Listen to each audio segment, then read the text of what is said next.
एक और बड़ी जानकारी लखनऊ से मिल रही है। आपको बताएं कि लखनऊ में युवक ने युवती को छत से फेंका है और इस मामले से जुड़ी एक और बड़ी जानकारी मिल रही है। धन बदलने का दबाव लगातार युवक बना रहा था। सूफियान ने प्रेमिका निधि को चौथी मंजिल से फेंका है। 19 साल की युवती निधि की मौत हो चुकी है। इलाज के दौरान ट्रॉमा सेंटर में मौत हुई है। वारदात के बाद से सूफियान फरार बताया जा रहा है। आरोपी की तलाश अभी फिलहाल पुलिस कर रही है और उस पूरे मामले की तफ्तीश में जुटी हुई है। तो 19 साल की थी निधि, युवती निधि, जिसकी मौत हुई है। दरअसल धन परिवर्तन का लगातार दबाव बना रहा था और अक्सर इसी तरीके से परेशान करता था सूफियान। निधि को इस तरह की जानकारी भी मिल रही है।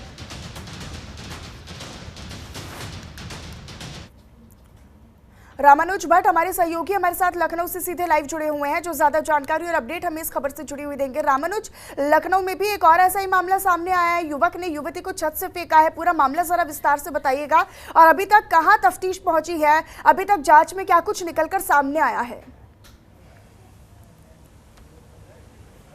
देखिए मनीषा, अगर बात की जाए कि 15 तारीख की देर शाम की घटना है और 15 तारीख को जो है युवती को जो है सूफियान ने अपने घर पे बुलाया था, बातचीत कर रहे थे और उसी दौरान जो है चौथी मंजिल से जो है धक्का दे देगा। और ऐसे में अगर बात की जाए कि सूफियान के परिवारजनों से जो है मिलने गए थे युवती के परिवारजन, और उसके बावजूद भी इस तरीके की घटना सामने आई।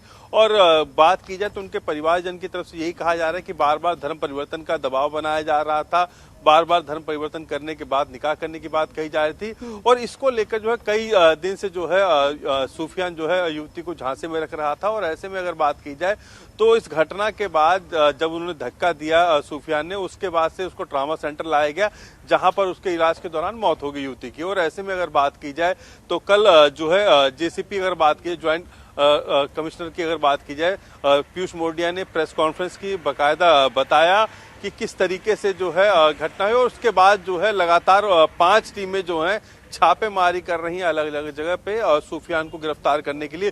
फिलहाल अभी तक की अगर बात की है तो अभी तक सूफियान किसी के हत्थे नहीं चढ़ा किसी भी टीम के, लेकिन ये जरूर है कि पुलिस की तरफ से आश्वासन है कि जल्द से जल्द उसको गिरफ्तार कर लिया जाएगा। और इस पूरी घटना के अंदर कहीं ना कहीं जो लव जिहाद का एंगल है वो साफ दिख रहा है कि लव जिहाद के साथ साथ अगर बात की धर्मांतरण करने के ऊपर जो है दबाव बनाया जा रहा था। और ऐसे में उन्होंने साफ कहा कि जो दबाव है उसी के चलते जो है बार बार रामानुज को की ऐसी भी जानकारी मिल रही है, जो परिजन है निधि के, जो माता पिता है, वो ये बात कह रहे हैं कि अक्सर इसी तरीके से परेशान करता, तो जिससे परेशान होकर कहीं ना कहीं इस पूरी वारदात को अंजाम दिया गया। लेकिन सवाल ये भी है कि क्या पहले शिकायत नहीं की गई पुलिस को इस पूरे मामले को लेकर? अगर परेशान पहले से कर रहा था तो पहले ही परेशान, जब इस तरह की चीजें हो रही थी तो पहले ही शिकायत कर देनी चाहिए थी। क्या पहले संज्ञान नहीं दिया गया?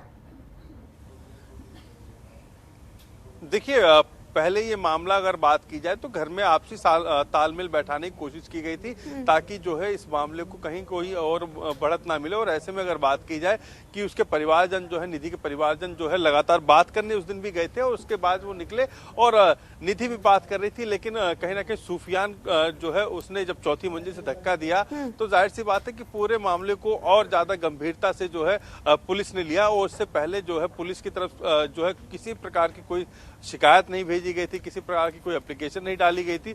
और ऐसे में सूफियान और निधि की अगर बात की जाए तो दोनों का जो संबंध था उसी को लेकर जो है लगातार परिवारजन चाहते थे कि शादी हो जाए। और ऐसे में जो निधि है वो भी दबाव बना रही थी सूफियान पे कि शादी हो जाए।